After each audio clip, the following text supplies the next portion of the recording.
இவ்வுலக செல்வத்தை ஞானத்தோடு ஒப்பிடும் பொழுது ஒண்ணுமே இல்லை. விலை உயர்ந்த மாணிக்கமும் ஞானத்திற்கு ஈடாகாது.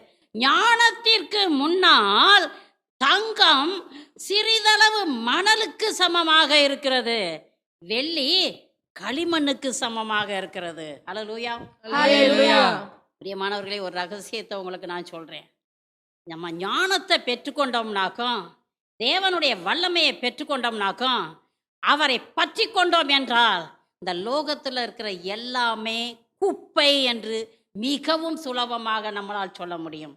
அல்லேலூயா. ஹalleluya. அல்லேலூயா. ஹalleluya. ஞானம் என்பது இயேசு கிறிஸ்துவை குறிக்கிறது. அவர்தாங்க ஞானத்தின் இருப்பிடம். அவர்தாங்க ஒப்பற்ற செல்வம். இந்த ஒப்பற்ற செல்வத்தை நீங்கள் பெற்றுக்கொள்ள விரும்பினால் என்ன செய்யணும் தெரியுமா? உங்களையே